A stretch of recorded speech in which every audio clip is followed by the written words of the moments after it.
Okay, I think we'll have the first PowerPoint slide at this point, okay?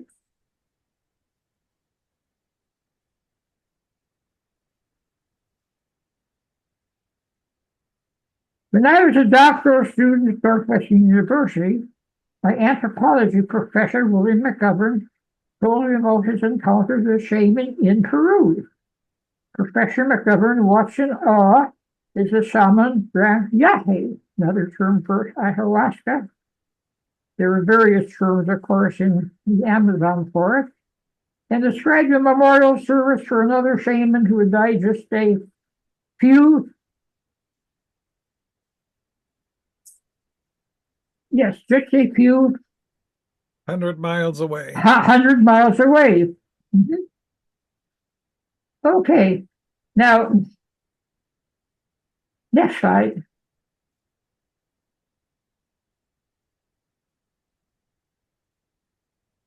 A while later, Professor McGovern reached that tribe, the Shokobo tribe, discovering that the shaman had died unexpectedly and that all the details of the other shaman's accounts were completely accurate.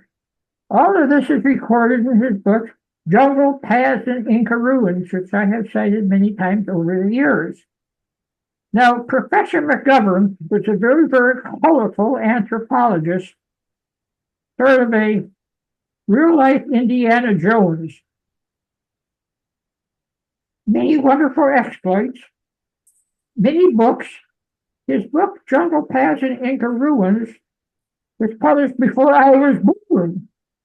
And I have cited it so often that it's now been republished, and notably, they didn't put the date on it. And even without the date, it still has fascinating stories about his exploits in the Peruvian Amazon. And one of my contributions to keeping his memory alive was to describe him in great detail in my memoirs and also in presentations such as this one. Okay, move ahead to the next slide. More recently, the Institute of Nordic Sciences asked me to take a few study groups to Brazil, where we encountered the religious groups that use ayahuasca as a sacrament. There are 3 of them: Santo Daime, União de Vegetal, and Varginha, Portuguese, the little boat, União de Vegetal, the meaning of the plants, and Santo Daime, which you will hear about from Joseph Sula in a few minutes, because he is actually a mainstay of the Santo Daime religion. And of course, all of this is recent. The use of ayahuasca by the natives goes back untold centuries. When our group was invited to attend an ayahuasca ceremony, we accepted its offer eagerly, and that allowed me to have my first ayahuasca session, which was quite a remarkable event. Next slide. The sections were segregated, and I looked on despair with a so-called born-again member of our group was having trouble. He never should have taken ayahuasca in the first place, because the information from ayahuasca really runs counter to the tenets of many of the organized religions, especially conservative religions. And the other one was, I watched in despair, we have to get her outside. The host said, no, we know exactly how to handle it. And of course, they were wrong. They were ignored. And to me, this is an example of how arrogant Americans in the train situation feel they have all the answers to everything. And of course, they don't. So, the male members of the group, and of course, we all had a wonderful time, many, many insights. And the women, of course, were hampered in their trips by this member of the group who was taken outside, where she got worse and worse and worse. Well, of course, she recovered. Okay, moving on to the next slide. A student of mine, Drusilla, who was here from a person, collected first-person reports from people describing the ayahuasca sessions. He published the results in the International Journal of Transpersonal Psychology, Transpersonal Studies in 2000, and this is the first of its kind. The article gained me membership in the International Ayahuasca Research Listserv, where academic research is shared. I'm impressed by the many doctoral dissertations on the topic and the field research has been conducted. Doctoral dissertations really from many different countries of the world. So the studies of ayahuasca have reached academia in full force. It's a very elusive topic, and the fact that it's being approached academically, I think, is a tribute to the challenge that it serves. Okay, next slide.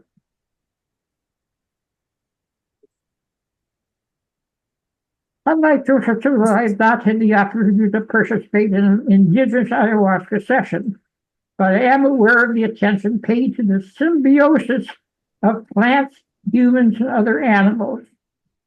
These shamans, other ayahuasqueros and ayahuascaros, engage in practices that have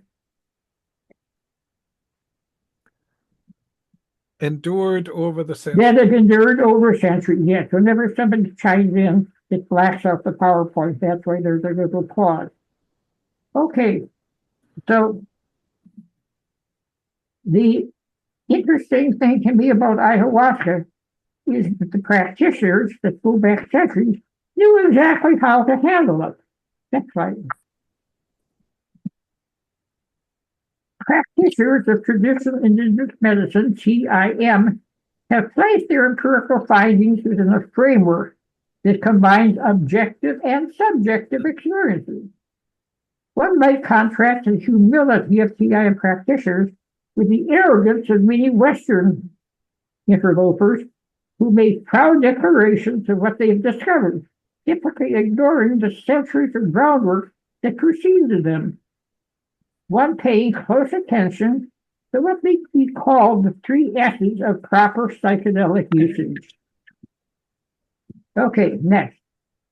The first S is substance, and indigenous practitioners prepare the brew carefully, often growing the plants themselves. The Benaceres sachapi plant is a beta-carboline that disrupts ordinary brain functioning, while the Psychotria viridis plant contains dimethyltryptamine DMT, a potent psychedelics. Practitioners often have their own recipes, adding wild tobacco, wild coca leaves, and other substances that potentiate the effects. Yes, they often have great pride in their own special recipes. Now, the first S is substance, and indigenous practitioners, I've already told you this, but now you see the photographs of the plants. Yes, now you see the photographs of the plants. Thank you. Okay, moving ahead. The second S is setting, the time and place of what is often called the worst. When I was invited to participate in the worst at most Santo Daime in União de Vegetal, I was pleased that considerable attention had been paid to the setting, whether it was a pleasant natural environment or an attractive interior one. At a UDB setting in Brazil, a half dozen of us were invited to sit around a large table within sight of each other, even though we did not converse. Yes, this is a lovely setting, and it's very conducive to us getting the most benefit out of the ayahuasca. Next. A Santo Daime session in Brazil enabled us to walk, if we were so inclined, and go to the front of the room to request refills from a tastefully arranged booth. A request that might or might not be granted, depending on the judgment of the mystery in charge. Icaros, the sacred songs that accompany many ayahuasca sessions, as well as drumming, frequently are a part of the setting. In fact, the Icaros are such an important part, and there are new Icaros added from time to time Joseph Sula has actually composed some of his own e-roasts that are part of the work that he has been doing in Hawaii. So this is a living religion. It is changing from time to time, adapting to new settings, and then is one of the tributes to many of the plant medicines. They're not frozen in time. They change as the times change. Okay, moving ahead. Next slide. Some psychoanalysts keep their walls bare, but Sigmund Freud has his consultant filled with archaeological artifacts, often giving a client one to hold that is appropriate to their condition. And the settings for the ayahuasca sessions are very often very, very colorful and take more account from Freud and his followers who keep setting bare. Okay, now we go on to the next slide. The third S is set. The orientation of the session and the purpose of attending.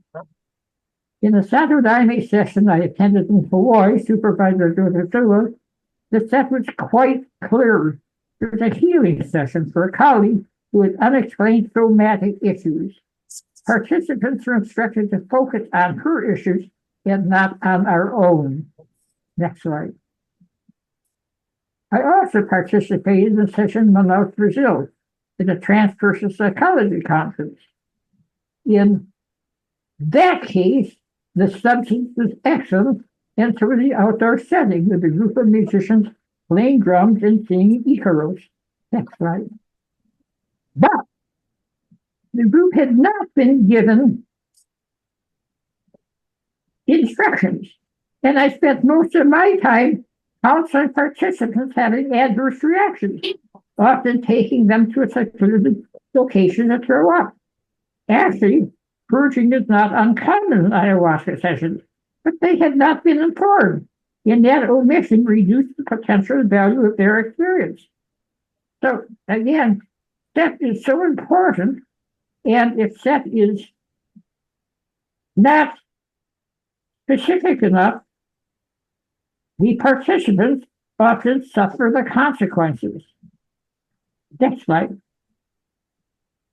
Central to traditional indigenous medicine is a group that extra-human forces, the so-called spirits, both benign and malevolent, are continually at interaction with humans.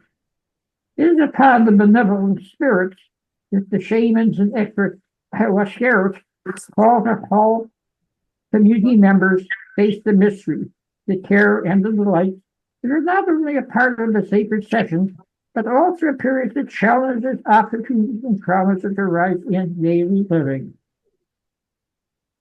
Okay, next slide. Again, I observed this in the Hawaii session, supervised by Joseph Sula. The gifted psychic member of the group identified a malevolent spirit that had possessed my colleague, and he was able to perform an exorcism or depossession. She was then able to extract an immature spirit who had fastened herself to my colleague in search of her mother. Yes, this is quite remarkable. A more positive spirit is called upon to complete the healing, and the skillful orchestration is something that I will never forget. Joseph Sula was very expert in terms of handling all of this, and the malevolent spirit was sent off to its own realm, and the benevolent spirit was able to do positive work on behalf of my colleague. Yes, orchestration is a good word to describe the session. The maestro who is handling the session, especially where there are several groups, has to orchestrate everything so that everybody's needs are served in a very, very positive way. Okay, next slide. Now there's a recommended video that you can check out at your convenience. So don't lose that particular part of the slide. Thanks to Peter Mitchell today. Okay, so I think we have reached the end of the PowerPoint. So this is a good point to pause and have a few minutes of questions and comments. What I would like to do is, if you would please put your comments or questions into the chat, and I will make sure that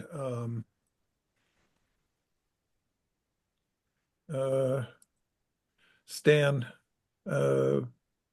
can read and answer them. Okay. And I'm putting the link for the YouTube video into the chat so that anybody who's interested in it can copy it.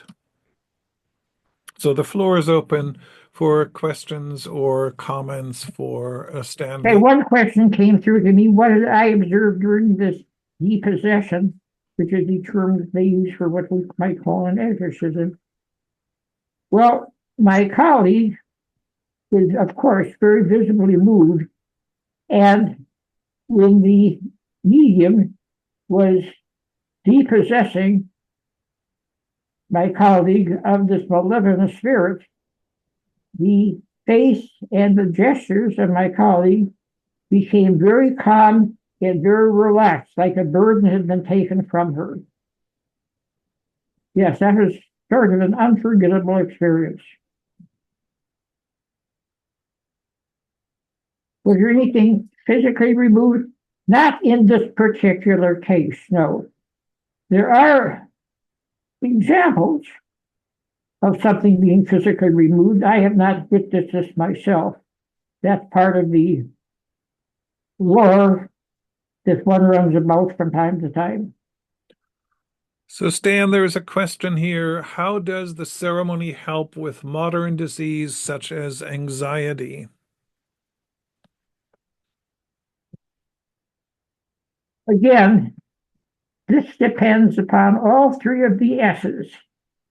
If somebody is suffering from anxiety, which of course is a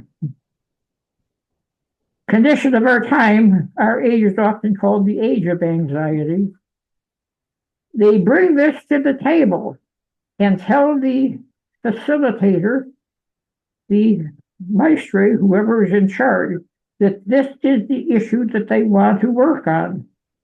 And more often than not, the orientation will go to the source of the anxiety. It's important to note that ayahuasca used for therapy goes to root issues. It goes beyond symptom reduction. A lot of current day psychotherapy, for better or for worse, focuses on symptom reduction, decreasing the number of symptoms, the number of, shall we say, panic attacks in the case of anxiety. And that's all very well and good, but ayahuasca does not settle for that. Ayahuasca goes to the root cause. What's the cause of the anxiety? Maybe it is a memory of some type of parental abuse. Maybe it's the right of childhood bullying. Maybe it's something that happened in an altercation with a boyfriend or a girlfriend. Maybe it's something that was a cause of originated from poverty. Ayahuasca tries to find the, if properly guided, the root cause of the anxiety, and then things unroll from that point on. There is another question for you, Stan. Really, what do you think makes these ceremonies particularly effective or beneficial for psychological integration? Why do Hold they on. work? I'm going to show you what he looks like. Well, you used a very key term, integration. This is an important part of the whole ayahuasca therapy. Once the root cause has been determined, you don't stop there. Therapy has to integrate the findings into into the client's everyday life. So integration is really focused on making the most of that ceremony. Otherwise, you have a temporary relief, and a few weeks later, the anxiety comes back again. Well, of course, that's no good. Integration is key.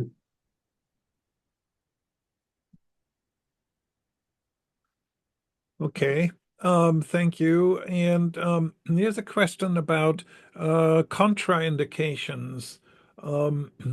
With taking ayahuasca, being part of ayahuasca ceremonies for someone who's suffering from bipolar disorder, manic episodes, or schizophrenia. What are the potential dangers, detriments, and benefits?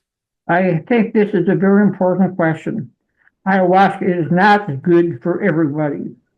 I'm not a therapist, but it's my understanding that severe bipolar disorders are not suitable for ayahuasca therapy. As far as schizophrenia is concerned, there are so many types of schizophrenia.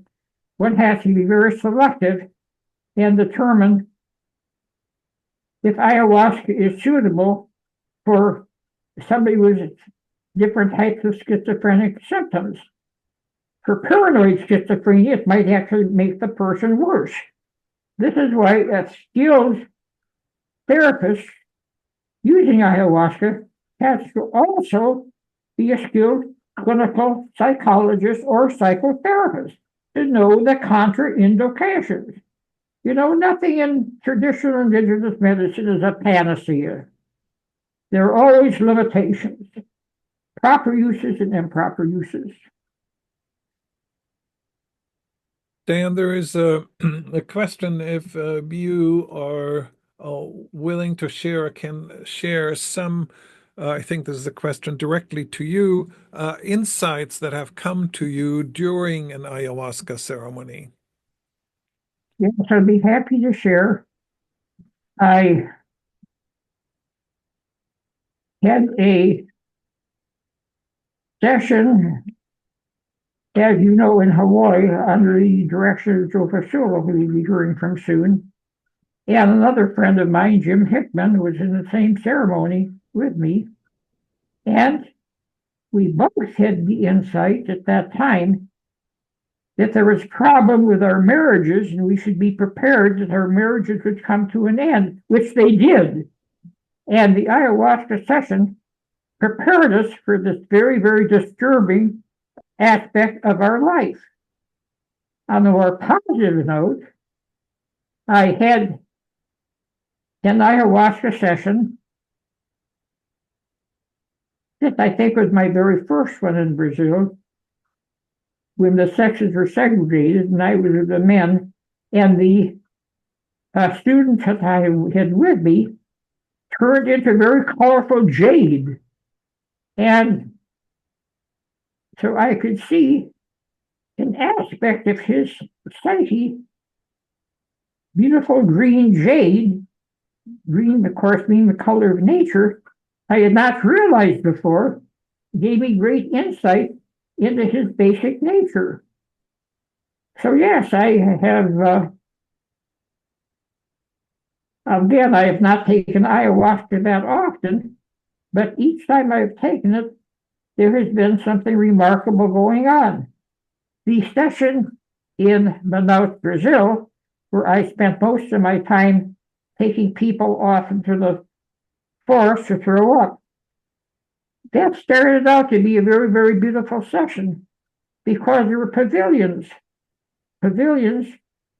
in honor of the goddesses of love, not only Venus and Aphrodite from classical Greek and Roman mythology, but the goddesses from some of the African Brazilian religions. And just as I was enjoying the company of the goddesses, somebody would have to throw up, and I had to interrupt my session and go and help them get through their ordeal. So yes, again, I've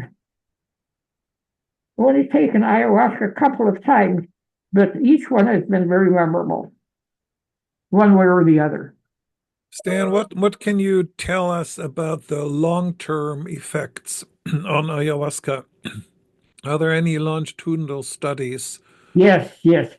Some of the dissertations that I've been reading in the ayahuasca research group do study the long-term effects, and the integration is so important because without the integration, the effects might be very beneficial, but will be short-term. There have been studies of ayahuasca to treat alcoholism, and one of them traced the effects over a 3-year period, finding that the majority of the clients still were free of alcohol use after 3 years, but not all. There were some that regressed, and they were invited to come back for another ayahuasca session, and that got them back on the road of sobriety again. Of course, in psychotherapy, you're always concerned with long-term effects, and this is something that applies for ayahuasca therapy as well. And this is why these doctoral dissertations and research studies are so important. I'm glad they're being done. There are a couple more questions, and maybe then we'll pause the questions and we'll bring in John Sula and give him a chance to talk, and then after that we'll have more discussion with both Stanley and with John.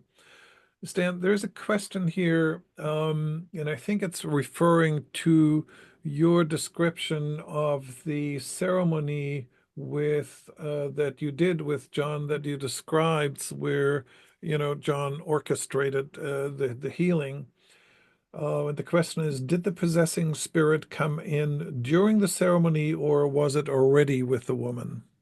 The possession was what was causing the problem. And so the depossession really lifted that sorrow from her, lifted that condition from her. But though this was long term, it had not responded to ordinary psychotherapy. Okay. And there's another specific question regarding indication to use ayahuasca ceremonies and contraindications. What about occipital lobe stroke, where the visual cortex is impacted?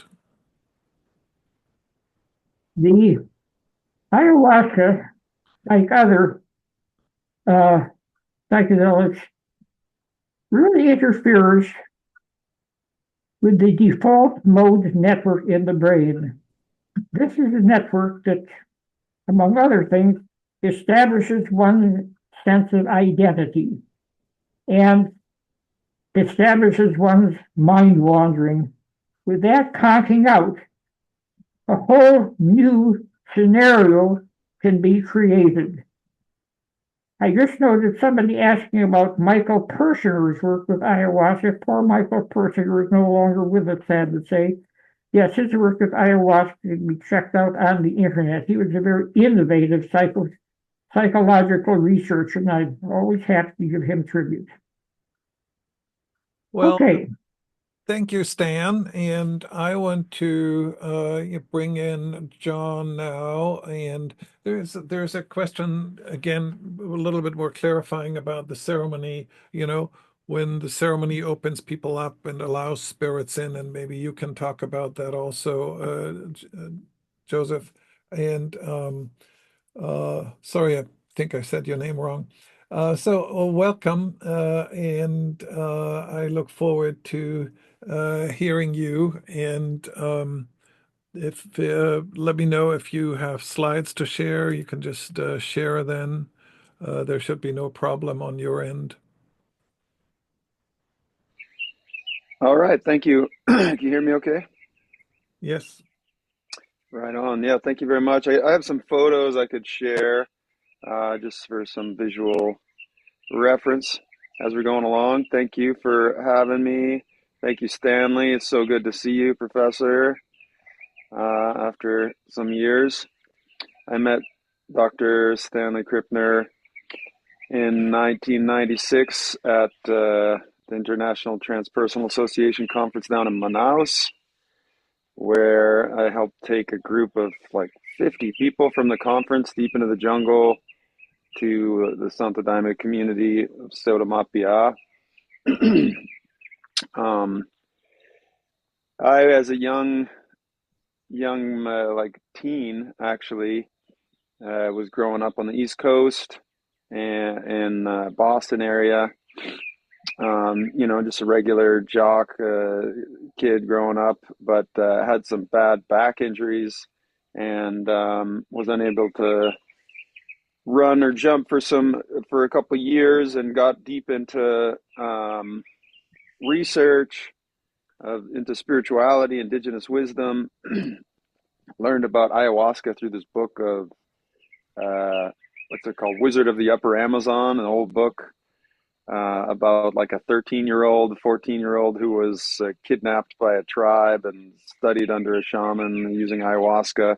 And I was about 13, 14 when I read it, and I was like, wow, I'm going to go down and find my tribe and learn about these plant medicines.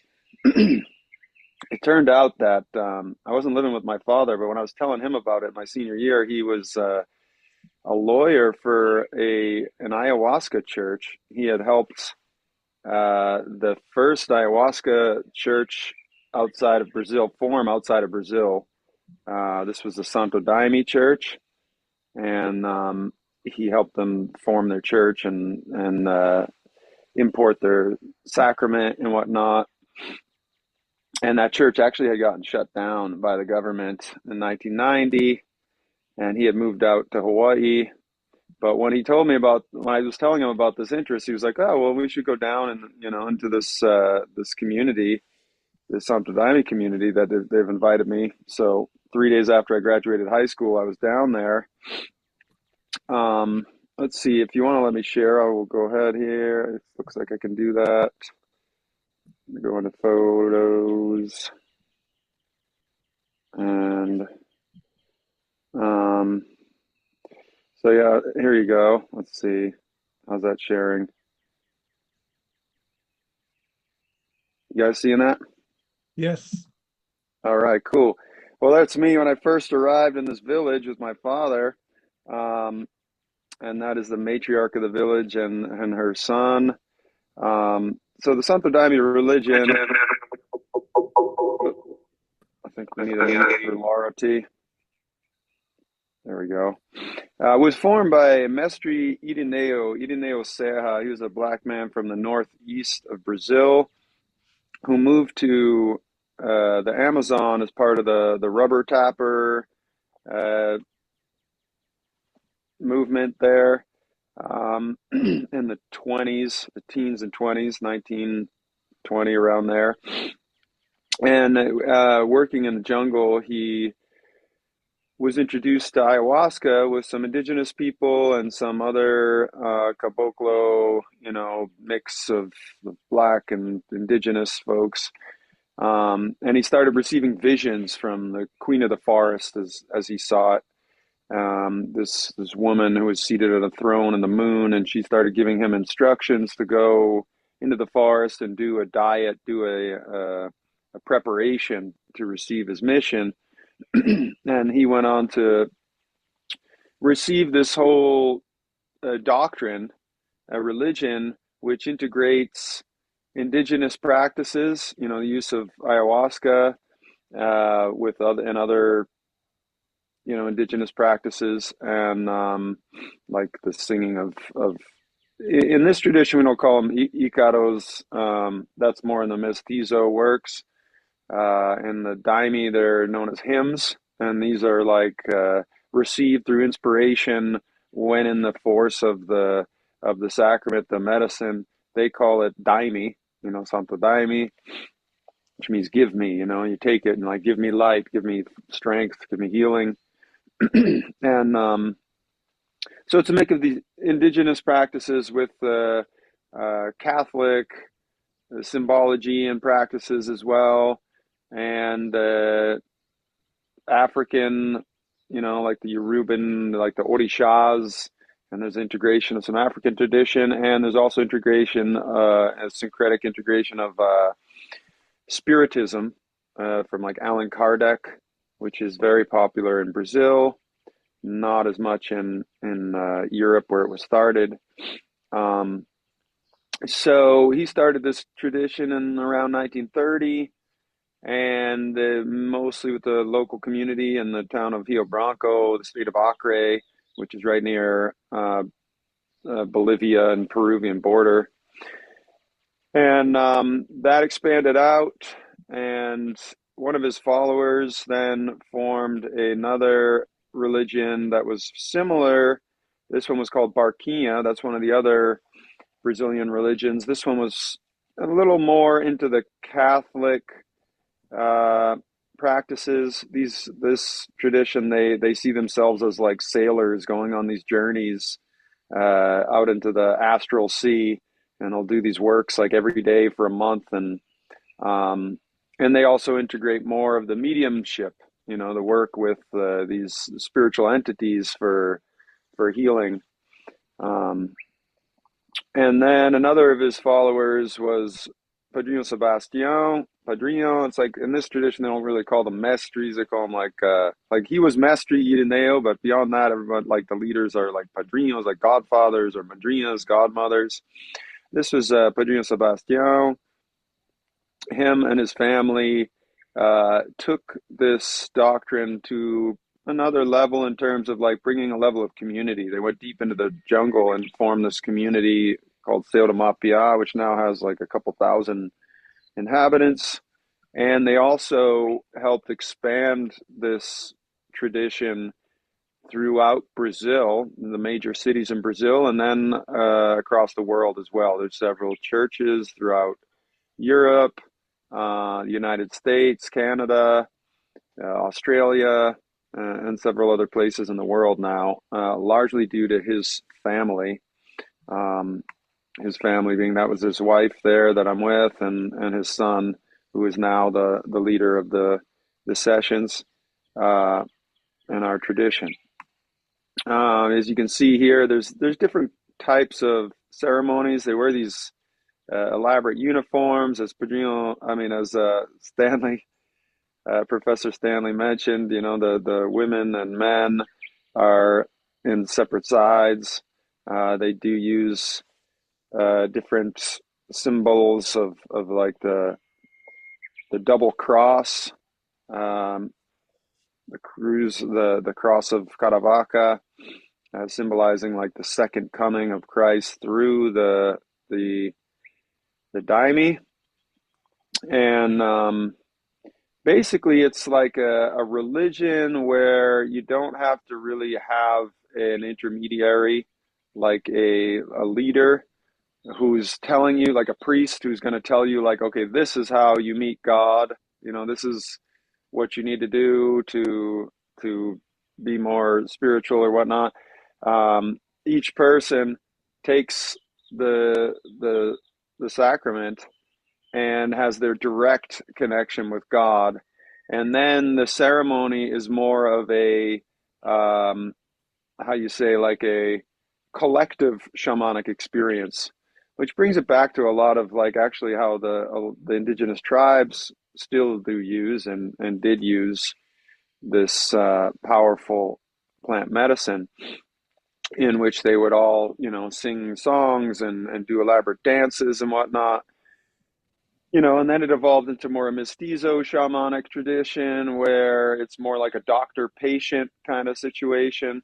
And the daime is more this collective shamanism, where you're playing drums, or everybody has these rattles, these maracas, and people have guitars and accordions and flutes and a lot of singers, and everybody's trying to create like a focus on the similar thought, similar heart, and and create a healing current so that anybody who's in there has that, the set and setting well taken care of.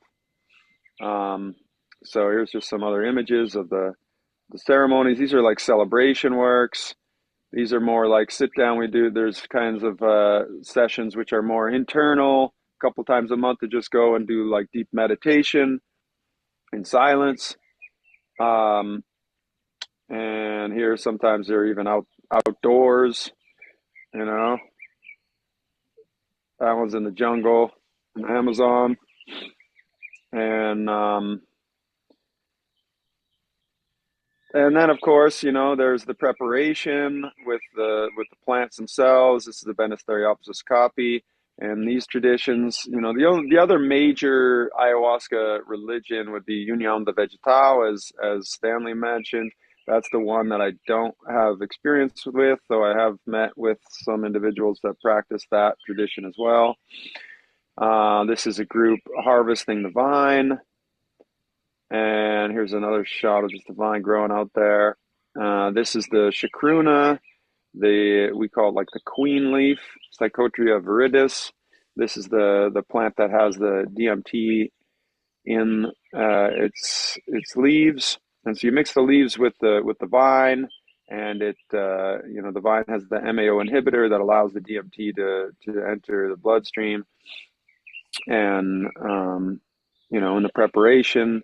In the daimi, it's a different situation than you'll see with a lot of these ceremonies that are going on now, where it's like basically, $300 to $500 a night. These shamans are coming through leading the sessions, whereas this tradition, it's more about like a church. So the costs are tried to kept down, and so it's more regular, everyday people can participate, and that it can be participated more regularly, like a couple times a month, rather than just like a couple times a lifetime. And so there'll be large preparations of the sacrament, and we call them fechillos like this.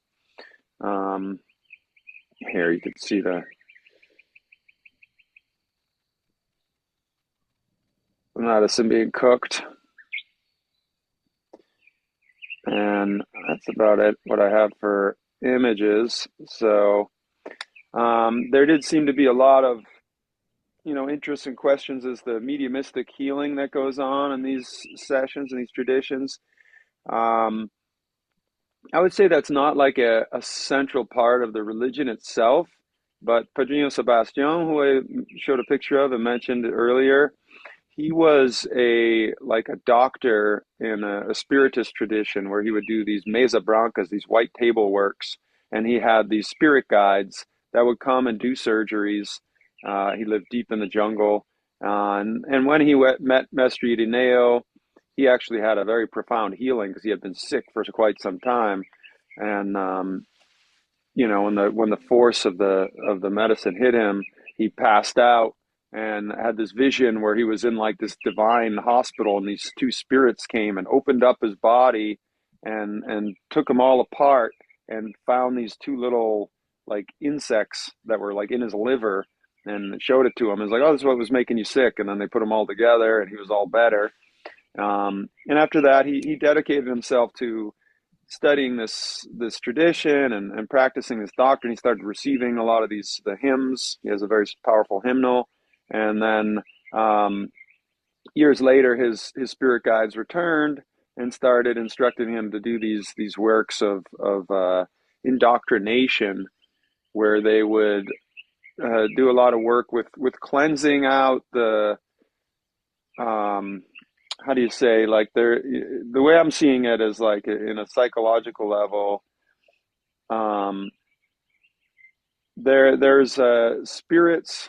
There's a spirit world. The belief is that there's a spirit world that lives in parallel with our material world, and that there are like a hierarchy of different types of spirits that interact with human consciousness, but people don't really recognize that because they don't perceive it, right? So like Before we didn't even know what was existing in this little bit of pond water until we developed the microscope. You see all these little, these little creatures floating around, and we didn't even know what was way out there in the cosmos until you develop the telescope.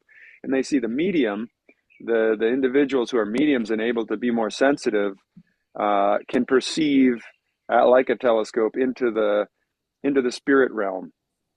And then they can see that like some of our thoughts and some of our emotions that we have that create some of these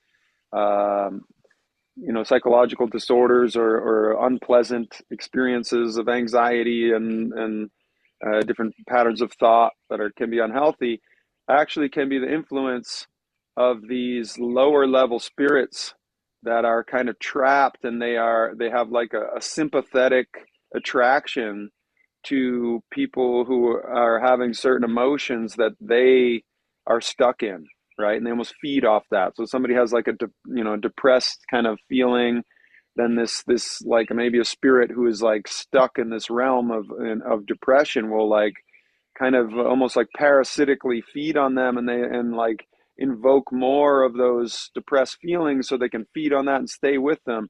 So they start doing these works where it was like a cleansing indoctrination, where folks who were mediums, because Pedro Sebastian was very strongly encouraging his followers to develop these capacities, and and they would, with higher level spirit guides, kind of angelic beings, help pull through these spirits that were affecting the people.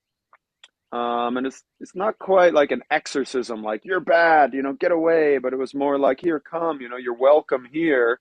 And one of the mediums, like a transport medium, would actually bring on that spirit who's affecting the other person, and then they would receive them with like love and kindness, and like talk to the spirit to understand why they're with that person, and what psychological factors that person might want to look at and understand in order to not attract such spirits in the future. And then they would give the medium who has that spirit in them a little of the daime, and then they would take the daime, and the belief was the spirit would then be freed and be able to move on to another level, another realm of more peace and light, right? So I'm a licensed marriage and family therapist, substance abuse counselor as well. And,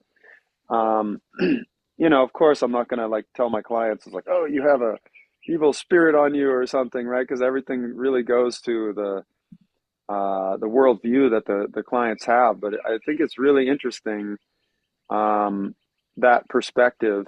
And there are some fields of psychology where it overlaps a bit, like narrative therapy, where they externalize the problem, and you talk about like these beings that are with you, that are affecting you, to get the person to to externalize their problem and fight against it.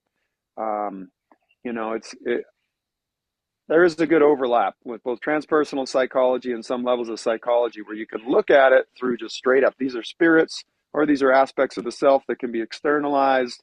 But there is a lot of research that even some psychological problems in our culture, which have very low healing rates, because of our worldview that just sees them as chemical problems that people are just stuck with.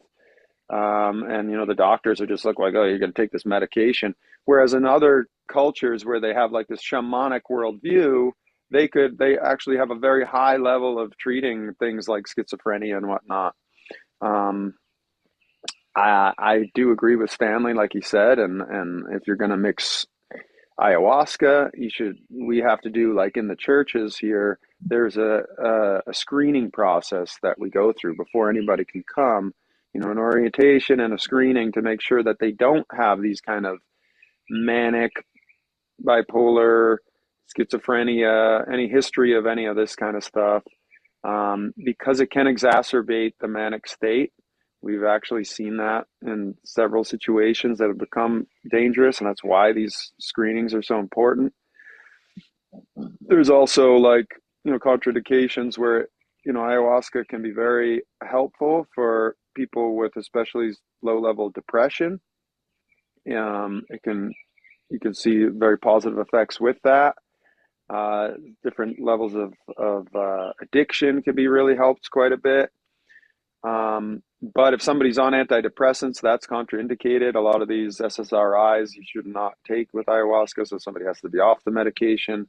Whereas some of these like more psychotic disorders, it is actually really bad for, but if you're on the antipsychotic medication, you actually can, get by, and it won't be so contraindicated.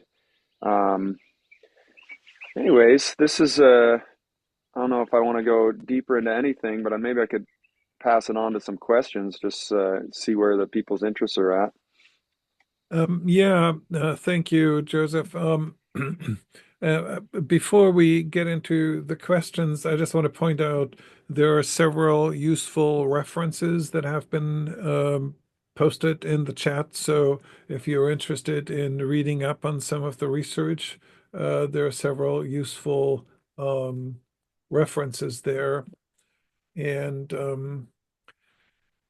I think, Joseph, there is an interest of you talking more about, the process of possession, the process of removing, depossession. Whatever else you might want to say about that, I think is of interest. There's a question about externalization. And I keep asking about whether there's anything to the idea of spiritual forces that sometimes embed physical objects in people. Let me interject before we go back to Joseph. I want to make an observation. Can you hear me? Yes. Okay. I've actually witnessed a medium who works for ayahuasca depossessed somebody who had a low spirit. And this is an important difference between the Christian exorcism, where the offending spirit is sent off to hell. No, this is much more benign. The depossession, the medium takes that spirit into his or her own body and the spirit. Why did you possess that person? What are you trying to do? And counseling that spirit, and then sending that spirit off to a different realm where that spirit will be happier. And then not only does the medium return to ordinary consciousness, but the client feels relieved because that weight has been taken away from him or her. Okay. Joseph, you can take it on from there.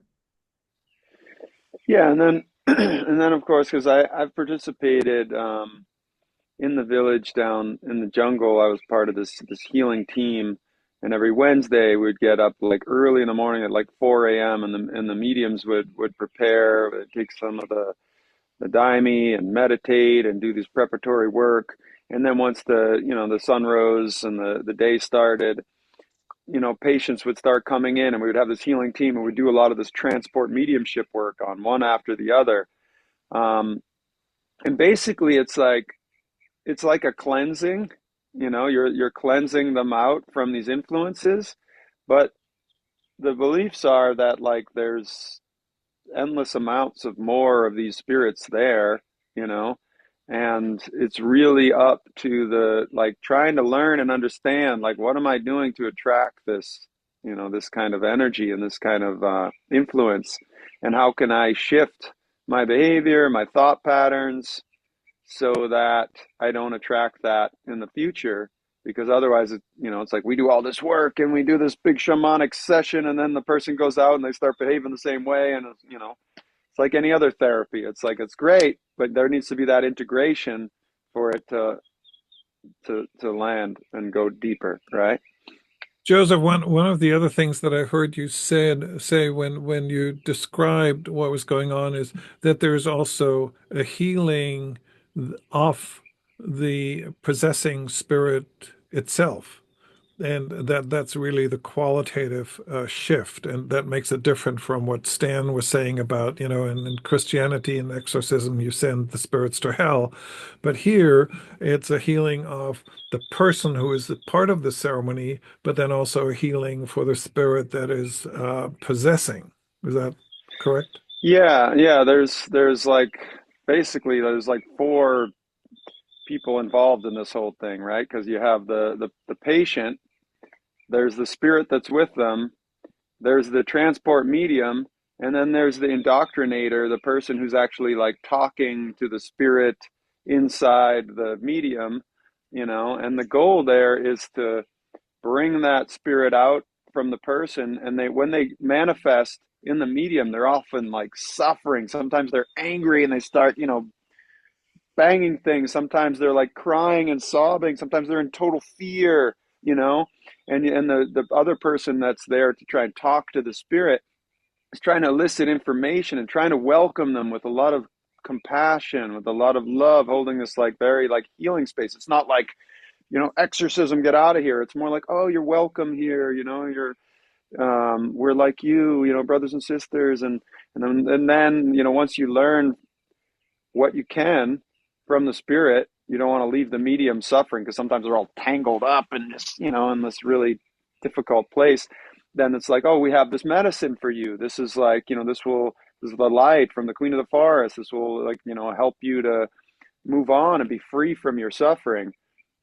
And then you give them the medicine, and that like gives some alleviation, and they're able to like be freed, because it's a concept that like, sometimes souls and spirits get trapped in this realm because they have an attachment, to a certain pain or a certain emotion or a certain, desire to stay connected to some kind of aspect of the physical realm, and they aren't able to like ascend up beyond. And so this whole process is to help that spirit cleanse off, and be free from that, and then the individual not be hindered by their influence, and to learn and understand how to attract more higher influences. Joseph, maybe you could say a little bit more how to prepare for ayahuasca ceremonies, like their fasting and intention setting. How do you prepare? Right. Well, this is, of course, in more indigenous traditions, we've been really, there's been a strong alliance lately, as it's very interesting because the Daime church in particular has like opened up and expanded like all these churches throughout the world, and really helped like change the perspective. I'll get back to the question a bit, but the understanding and awareness of ayahuasca and its healing potential. When I first started doing this work in the mid 90s, like we'd have to do orientations, we have to explain what ayahuasca was, where it came from. Now it's like, well, how many circles have you sat in? It's like there's so much stuff going on. And it's and in the recent years, there's been a lot more movement of these indigenous groups like the Yawanawa, the Huni Queen, the Shipibo, who have been like touring. And the work that the Daime did really expanded that. And they've also integrated, interestingly, they've learned from the Daime tradition, because the Daime tradition looks a little weird. It looks a little, the Catholic school uniforms and whatnot, but they started like playing guitar and singing and doing these ceremonies, which actually integrated a lot of the work from these ayahuasca religions into their tradition.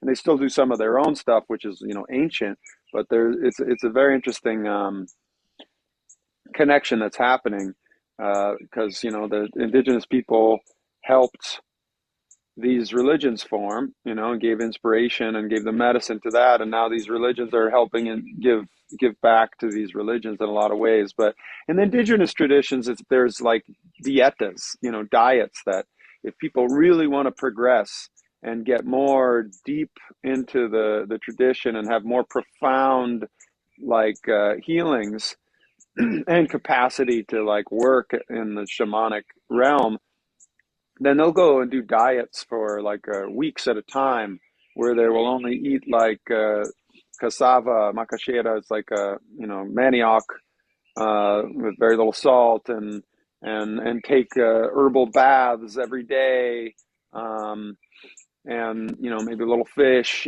but it's just like very limited what they're intaking, and they'll go and stay in these little cabins like deep in the jungle and have very little interaction with other people. And so it's like it's a dieta from interacting, from eating, and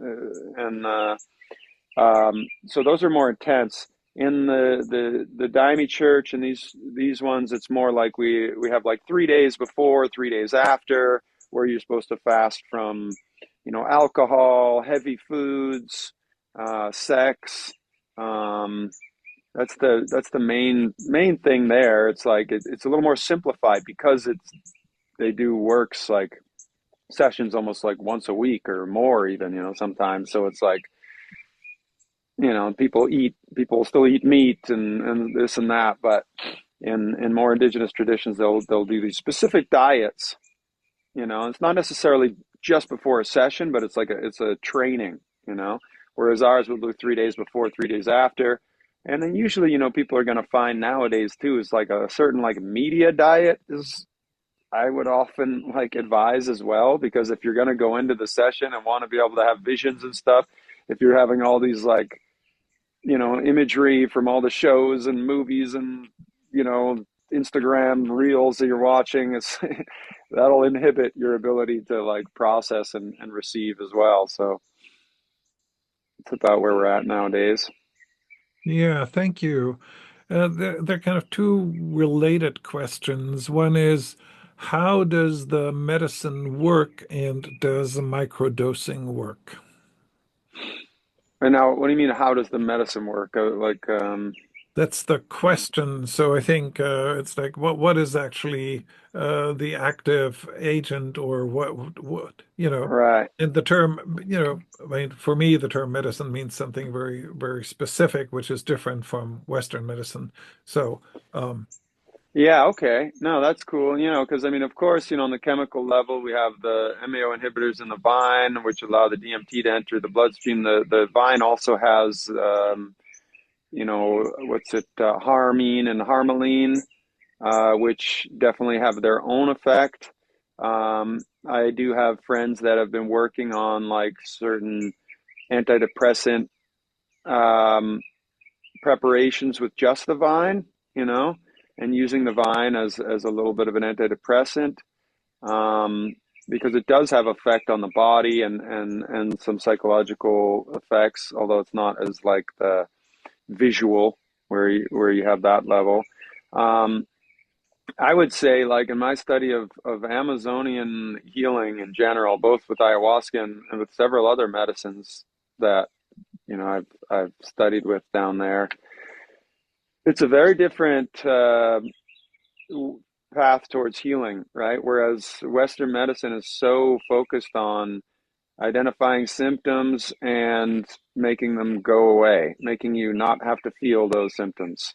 I'm just trying to make that symptom so it doesn't bother you anymore, give you a pill. Whereas Amazonian healing, it's going to bring up the symptoms, and you often make them way worse. It'll make them like really come to the surface, and even like a purgative effect, or like, there's one medicine I took where it had like, it made all these boils appear on your skin, and it was like things are like leaving your body. There's other one I took where it's like, it gives you extreme levels of pain and fever, but all these symptoms come up, and they bring like a deep, and they usually have some kind of spiritual, psycho-spiritual element where you're able to understand why that pain is with you, why that symptom is there on a holistic level and almost a karmic level, so you can see, because it's like these medicines want to show you the work that you need to do to be able to be healthy, you know, and what you're doing that is making you unhealthy. So you stop doing it and you get inspired to stop doing that, right? So it's very much, you know, it's a deeper, more holistic level of healing that requires work and integration to actually receive the true fruits of those healings. So what about microdosing? Oh, yeah, microdosing, that's something that I have some friends and colleagues that have been starting to do that more and have been raving about that. Um, you know, taking a few drops every other day or every couple days. I've heard good results. I was working with a group and doing some integrative therapy with people using like psilocybin microdosing, and I've seen very similar results with ayahuasca microdosing in terms of like alleviation of low levels of depression and anxiety. Yeah, thank you. There's a question here about the cosmology of the ayahuasca ceremonies, and I remember there are Siberian shamans who've sort of made these drawings of their cosmologies, where the spirits live and where you travel and all of that. And the question is really, has that kind of mapping been done with ayahuasca experiences? And the first thing that comes to my mind is some of the amazing ayahuasca art, which some of them seem to be a map of the experiences. So could you say a little more about that? Yeah, that was the same thing that came to my mind too, like the Pablo Amaringo, you know, and like Luis Eduardo Luna's work with them, and um, Sure. they Yes. definitely had a deep mapping on that level. Um, Beyond that, I don't really know. I mean, the levels of mapping kind of that I've seen come more from the spiritist tradition, that has been integrated in there, like Allan Kardec, his writings, the spirits book, the Book of Mediums, the Gospel according to the spirits, because they describe, the spirit world and the different levels of interaction there. So that, and then these traditions like Umbanda and Candomblé, these more African Brazilian religions, where they have like these different, hierarchies of spirits and spirit guides. Um, so that's where I think I've seen most of that mapping information, rather than just like somebody mapping the astral realms of ayahuasca. The interrupt for a moment. Do you hear me, Jurgen? Yes, please. Yes. There's a whole realm of information that most Westerners are really not acquainted with, but it's very important. In my writings of others, we discuss the three major African Brazilian religions: Umbanda, Candomblé, and Spiritism. And each of those have its own traditions and its own way of helping people. Now, when ayahuasca came into the picture, it drew from those African Brazilian religions, combined them with some Christian input, and of course the jungle traditions. And so you have this very rich, eclectic mix that needs to be more thoroughly studied, especially by psychotherapists. Somebody asked about what credentials. Well, you will be happy to know that New York University, California Institute of Integral Studies, perhaps others, have training programs for psychedelic assisted psychotherapy. Yes, and of course, in the church that Joseph represents, again, you don't do this off the cuff. You have to have training to do it properly. You have to have training to be sure that you are not taking in the low-level spirits and then can't get rid of them. This is very, very subtle work, and experienced people are needed to really do this work well. I also should note, somebody asked a question about PTSD.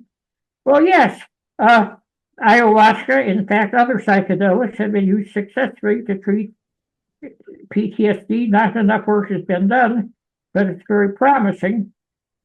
I've written a book on PTSD, first book on the topic that introduces the topic of psychedelic-assisted psychotherapy. And in my book, Understanding Suicide Allure, the only text on suicide that has a whole chapter on ayahuasca and how it's been used to treat suicide-prone people. So it's important that all of this wonderful knowledge that Joseph is acquainted with firsthand and that I'm acquainted with more or less secondhand gets into the mainstream so that more people can know about it and more people can be helped. Thank you, Stan. Somebody also mentioned, yes, James Fadiman has written a recent book about microdosing. He is a big pioneer of this topic. And thank you for that suggestion, which came in. I read so many of these questions and don't remember all of them, but Jürgen can read them too. And we'll try to address as many as we can because we still have considerable amount of time left. We have half an hour to answer questions and have discussion. Yeah. Yeah, that book just came out, and I'm sure it's worthwhile. I haven't read it, but I really appreciate Fadiman's work, so that's a good resource. There was a question about ongoing microdosing. Is ongoing ayahuasca microdosing been studied to compare with only one ceremony? So comparison between the, whatever daily microdosing and the intensity of a ceremony.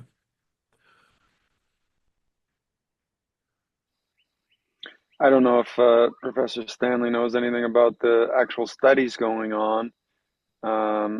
Stanley, you know of any studies on the difference of one ceremony versus a microdosing?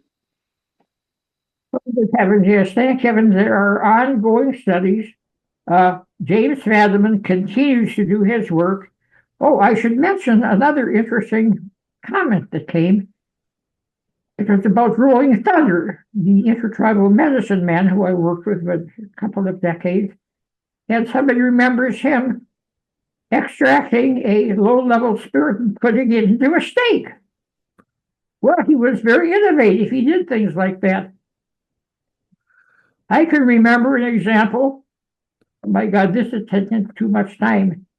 But let's just say that he was called tell the upon. story. Tell the story. It's okay. We have time. Rolling Thunder was called upon to treat a physician who had unwittingly treated somebody who was possessed by a low-level spirit and had taken that spirit into his own psyche and had been abusing his wife and children. Rolling Thunder came in and he physically knocked out that physician. And then there was this incredible scenario. He was wrestling with an unknown adversary and eventually sent the adversary off into another realm. The physician came to, had complete amnesia for the whole situation. So Rolling Thunder knew a lot. Rolling Thunder, of course, is his grandson, Sidian Jones, is with us today. Rolling Thunder knew a lot about how to handle this from his own Native American tradition. Yeah, thank you, Stan. Joseph, you want to add something?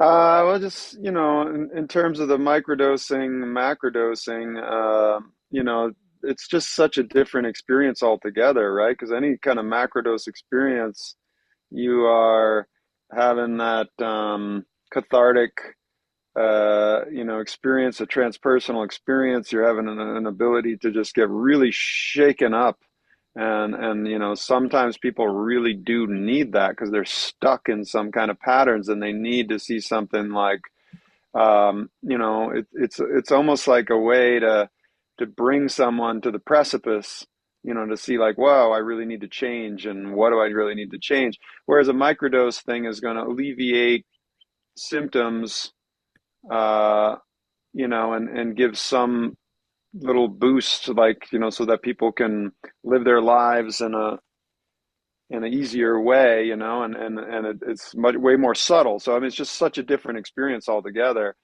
that a little combination, and it's really dependent on the person and what people are needing. Um, It do you have seems to something? me, yeah, that, the difference, and I'm speculating here, would be that if you do dosing, it interrupts your default mode network, which is central to the experience of rewiring and restructuring. While I would assume that in microdosing, that isn't quite happening, and that would be physiologically maybe one of the differences, if that makes sense. Yeah, it's like a totally different experience. I mean, it Yeah, can be the same substance, but it's just not even like yeah. it's a different thing altogether. And I want to emphasize something that you both have said, and that's also in one of the comments, really, um, the work of integration, whether it's narrative therapy or any other kind of meditative practices, whichever ways, but really the importance of not just having the intensity of the experience in a ceremony that is profound, but then the follow-up work, which is part of the work with the medicine. It's not just in the ceremony, it's part of the medicine work is the integration of the experience and working with the emergent meanings of that experience.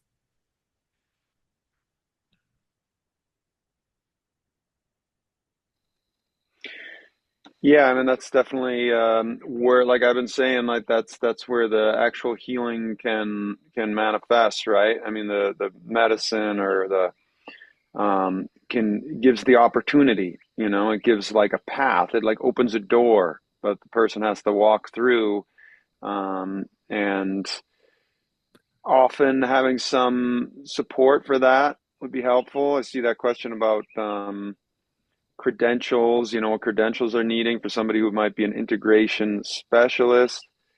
I am more of the opinion that anybody who's going to do that kind of work should be trained as either, some level of a mass level therapist or, a psychologist, because somebody just doing like a 2-week course on integrative therapy, I don't think is sufficient because you're dealing with very deep stuff. I mean, people going like having traumas brought up, and it's like you need the training and understand also the ethics, because there's all kinds of things that can come up in these settings.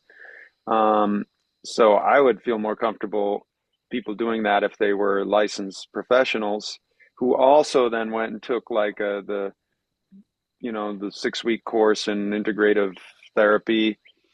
And then the third element is actually having extensive experience using these substances, because somebody's going to try and do integrative work and they've done like 1 or 2 sessions or something. It's like, no, you really should go deep into it and have had passed through some like serious passages with it.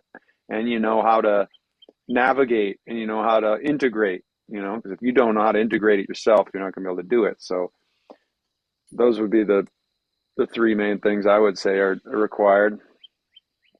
So here's a question that I'd like Joseph to give his reactions to. The question is ayahuasca therapy helpful for people with chronic severe pain?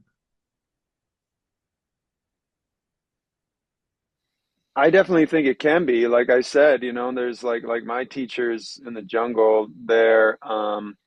There's like the Council of 13 Indigenous Grandmothers. I don't know if people have heard of that, but like two of those grandmothers were my main teachers I studied with down in the jungle.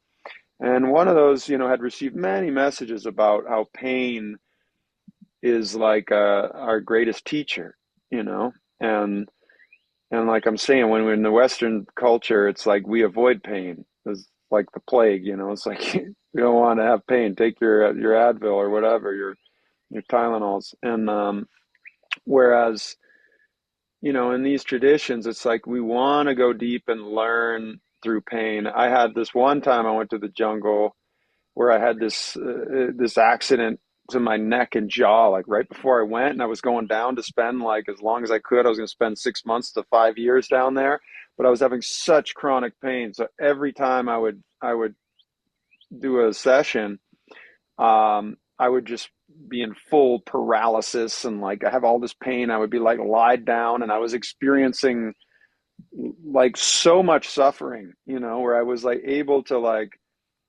feel what it was like to die in so many different ways, and just like you know, it was a mediumistic experience because of the pain would get like 100 times worse during the sessions, and would be like also have like these levels of paralysis going on and stuff. Um, it was not fun, but at the same time, like as a healer, it provided me with well, such profound levels of empathy and understanding of all different kinds of pain and all different kinds of suffering. Um, so, you know, and then at the end of it, I actually did this session where I mentioned before, where I took this medicine, which was this, it was like a sap of a tree that's supposed to heal rheumatoid arthritis and stuff like that. And it just made the pain like 100 times worse. And I couldn't even walk for a couple of days. But then by the end of it, I started having all these visions and like seeing these like karmic reasons of why this pain was with me. And like I received this instruction of what I had to do to go like heal some relationships from the past and gather these things that I had to do. And it took me like the next like 6 months to go traveling around and like meeting these old other people that I'd interacted with and gathering things and, you know, and doing certain like healing ceremonies with people and like, and then after I'd completed all that, 6 months later, the pain had gone. Wonderful. Amazing. Yeah. Thing that came up on the screen concerns the topic of the use of ayahuasca in creativity. Pablo Almoringo was a ayahuasquera shaman and also an artist. And both Joseph and I have met Pablo Almoringo when he was alive. He came up with a beautiful book, Ayahuasca Visions, consisting of paintings of his ayahuasca sessions. And there are other people who have also come up with beautiful paintings inspired by their time with ayahuasca and also other psychedelics. This has been a special interest of mine because back in the 1960s, I wrote a chapter on the psychedelic artist for a book by Masters in Houston, The Varieties of Psychedelic Experience, a classic book. And I followed this through, and I had a collection of 100 artists and musicians describe their experiences with various psychedelics. And my last article appeared in the Journal of Humanistic Psychology. And so, again, art, music, dance, all of these creative venues can be inspired by an ayahuasca experience. Joseph, you wanted to add anything to that?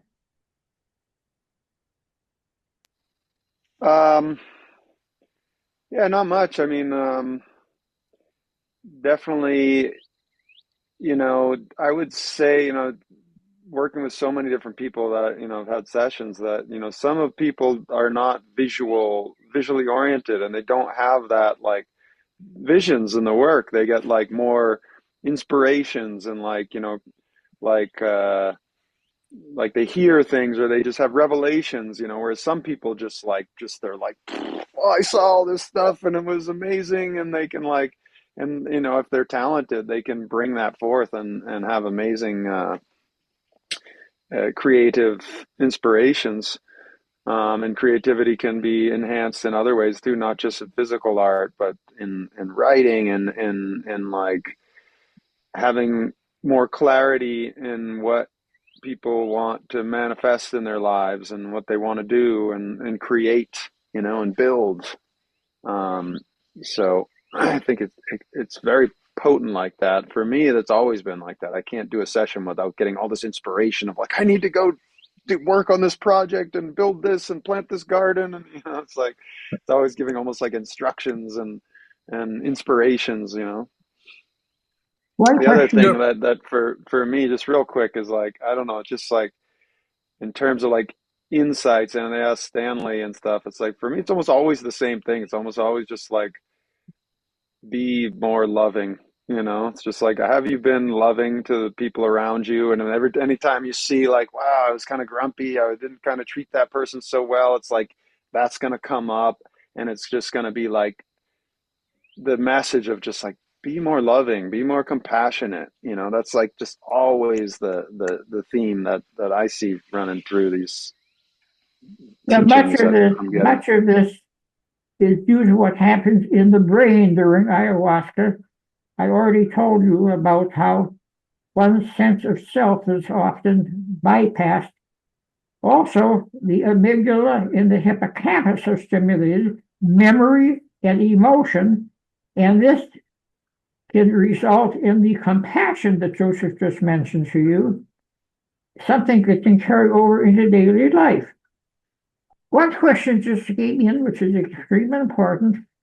How does one integrate these findings into Western psychology? Well, for years, I and many of my colleagues have been making a point of decolonizing Western psychology. I mean, let's face it, Western psychology has done wonderful things for knowledge. I don't put it down at all. But what is it based on? It's based on a Western perspective, and basically, more often than not, a Western male perspective, and more often than not, a Western white male perspective. And there's more to psychology than that.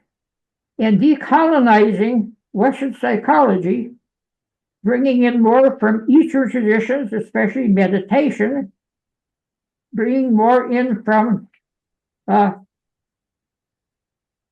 the traditions of people from color, Latin America, Africa, etc. All of these traditions have something to offer about understanding the human condition, and what we get from the ayahuasca session can be a very vital part of that. And the way that I've been trying to do that is basically through articles and my writings, because I'm not a psychotherapist, and been making a little bit of headway. I should mention something important along these lines that Joseph alluded to just recently. There are three basic frameworks when a person comes into the world: their genetic inheritance, their environmental conditions, and what they're bringing over from past lives. Past lives are an important part of understanding the ayahuasca tradition. And understanding past lives was considered very esoteric in Western psychology since its beginning. But now, believe it or not, it's starting to catch on. And there are actually articles and books by respected psychotherapists about what can be learned from past life, and actually the evidence for past lives. There will be a special issue of the Journal of Humanistic Psychology, actual cases of children who remember past lives and whose memories have been validated by research. So this is something catching on, and this is something that, of course, is no surprise to people who are in the ayahuasca community. There was also, thank you, Stan. There was also a question about the relationship between ayahuasca ceremonies and meditation, and any similarities in the physiological process that is going on can any of you say something about the relationship between the two? Well, in the first place, I've actually for years been saying you can get to many, many unknown realms through meditation. There are many meditative disciplines that can take you into some of these areas of knowledge that we are talking about today.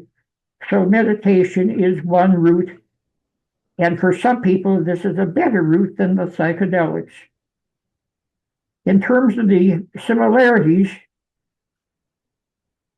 let's just say that the basic similarity is that both of them take us away from our ordinary way of functioning.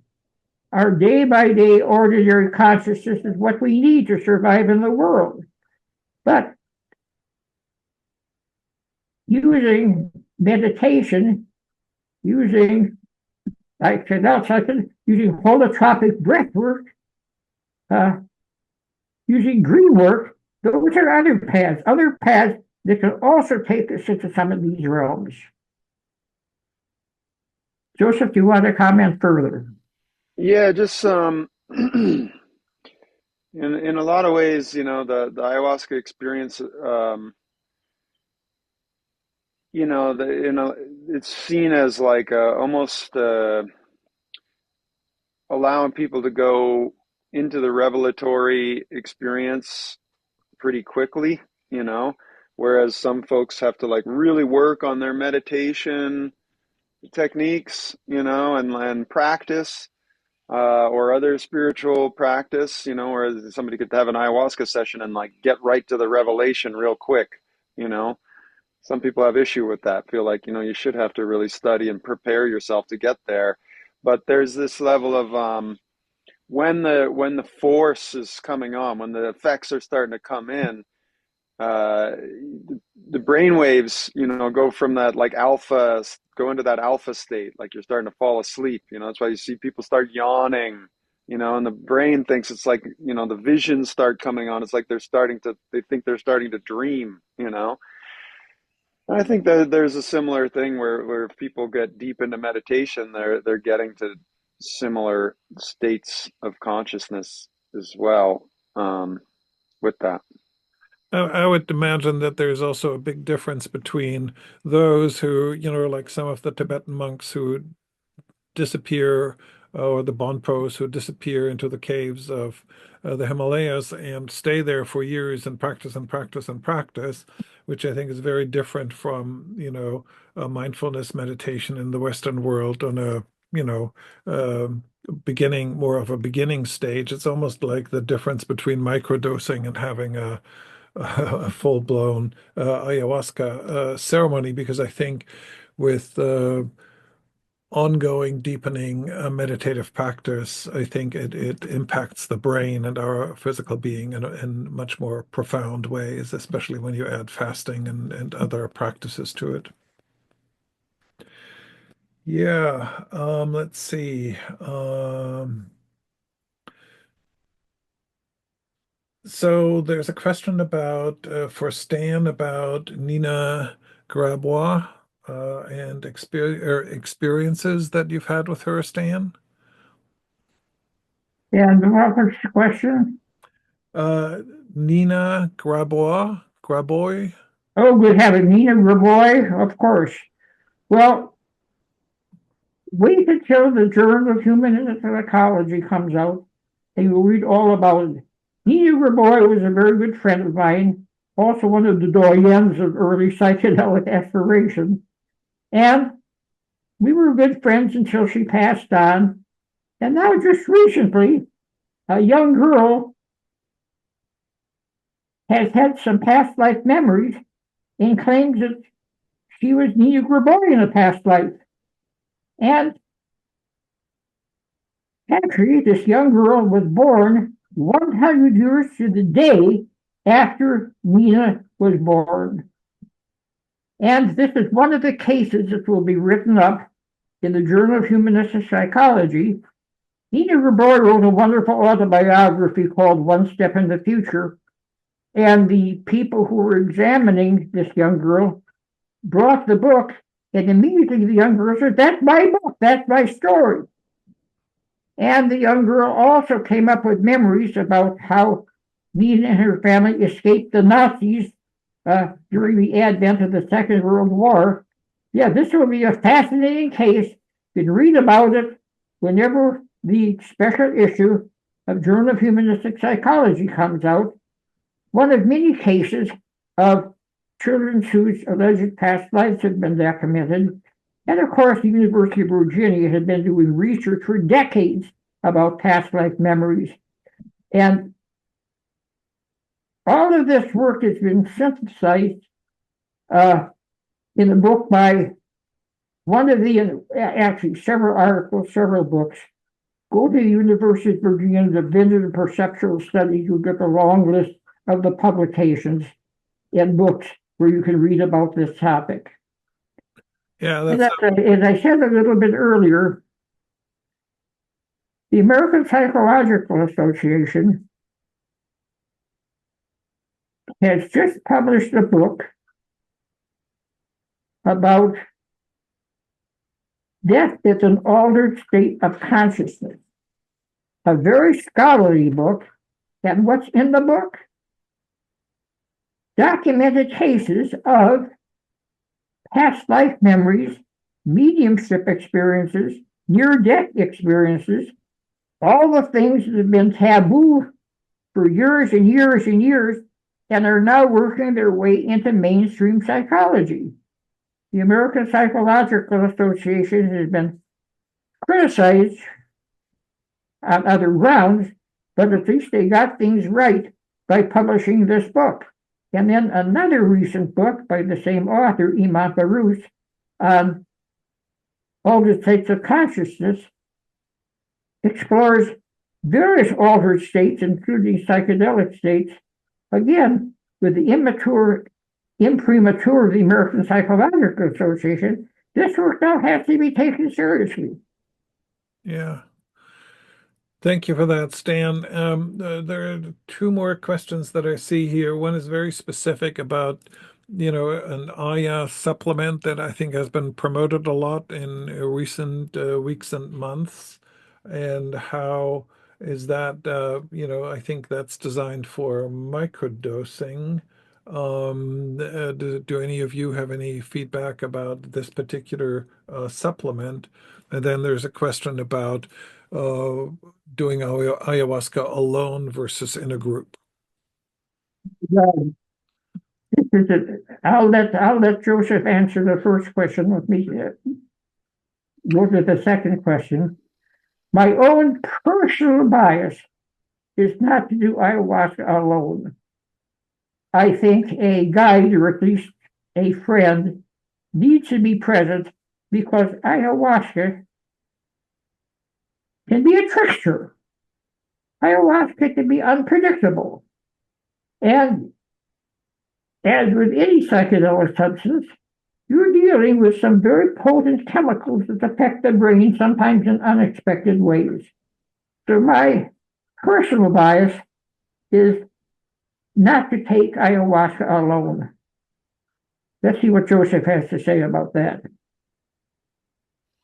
I would agree with that. I mean, ayahuasca is, in its history and tradition, has always been done either in group ceremony or under the supervision of some supervision of, like a shaman or some kind of cultural practitioner. I have done some work alone and had good results though. I mean, but it's like you have to have a very organized setting, like a safe container, right? And that's what the group usually does. Like the ceremony of the group, it provides that container. Everybody's there with you. You have guardians or somebody that can take care of you if you're going through something. Because if you're just going to take it on your own and then like somebody walks in or somebody else is around or, it's just does not go well. So only times I've done it on my own has been like at 4 a.m.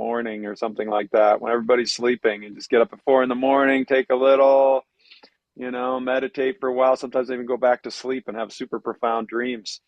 I did that for a while, and it was I'm not going to take a huge amount, but I wouldn't recommend it to somebody who's not well versed. Anybody who's not had extensive experience should definitely do it with someone they trust in some kind of setting, uh, ideally in some kind of lineage, some kind of people who have a practice with it. In terms of these supplements, I don't know the exact supplement that they're referring to here. I've been working with some different companies that are making different products, and was speaking with them about this subject. And I was only into microdose, like we call microdyming, or some kind of microdosing supplements for ayahuasca. I think that could be interesting to experiment with, but any macrodose supplement I would be very much against, unless it was for astronauts living on some space station around Jupiter or something, and they needed to do ceremonies and have like small, you know, amounts shipped out so they could do them.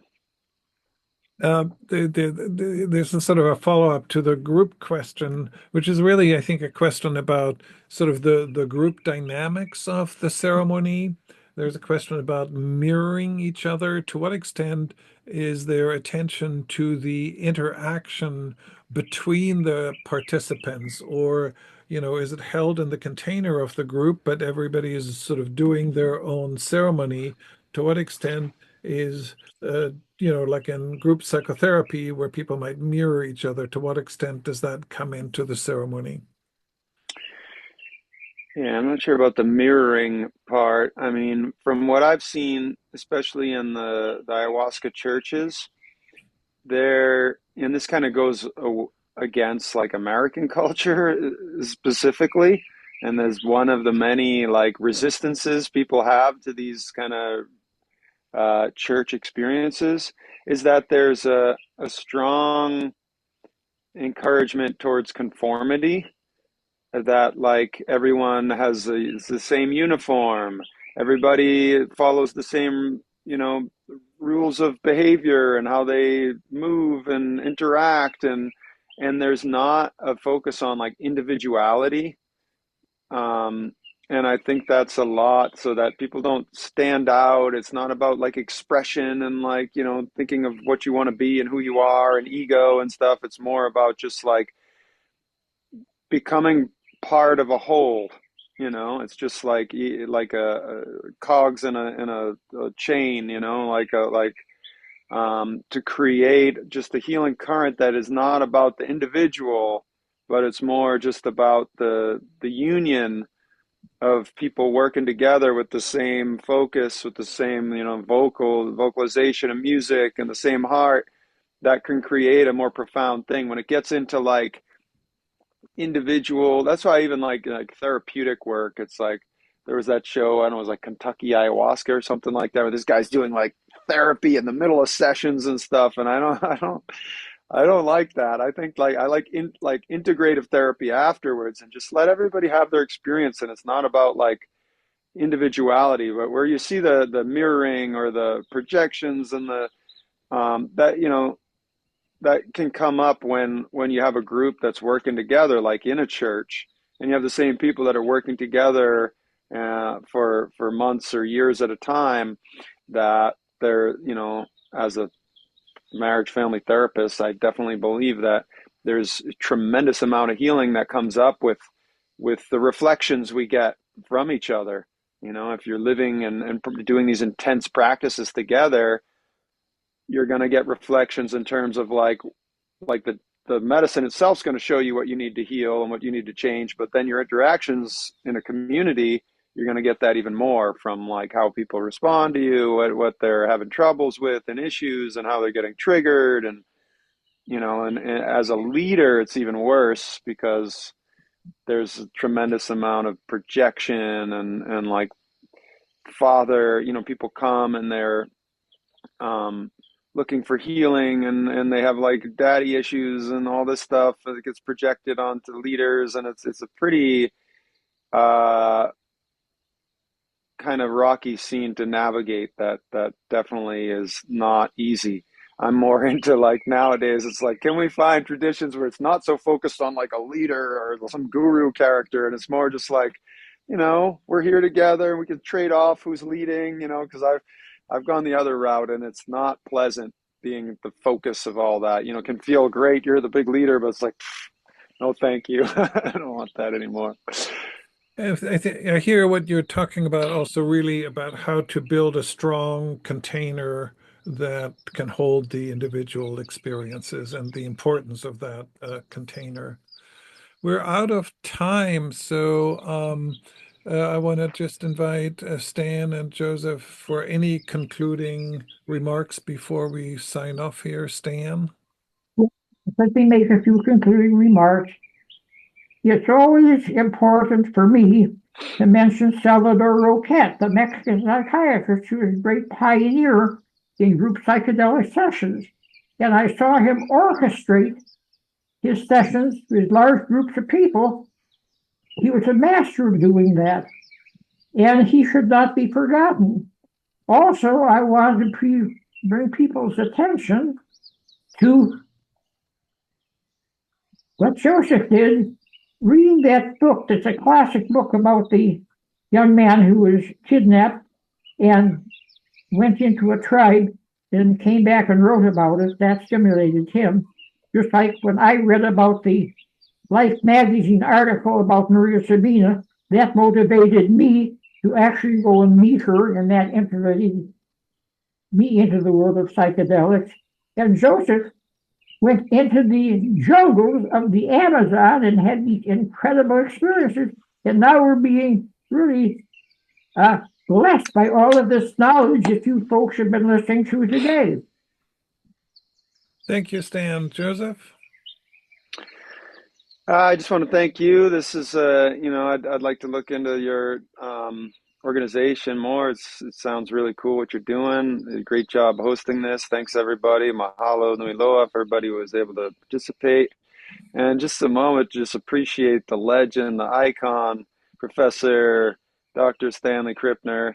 It's so awesome to get to do an event with you. You're a legend. I've been blessed with being able to have some cool times with Professor Stanley, traveling and doing presentations in different places, and the fact that you're still so clear and providing such value to the community, it's really touching, and I'm just very grateful for our friendship and your mentorship and everything that you're doing for transpersonal psychology, indigenous wisdom, and shamanic studies, consciousness studies. He's a legend.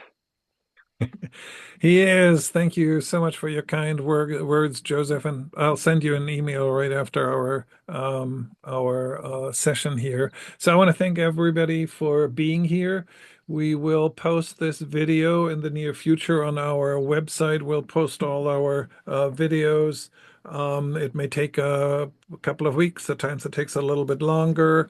So please be patient with us. We're a very small organization, but we will make the videos available. And so thank you for being here. Thank you, Stanley, for what you brought. Thank you, Joseph, for what you brought. And you all have a wonderful rest of your day. And we have our next session in April on dream archetypes that Stan will lead in 4 weeks. You all take care, stay healthy and sane.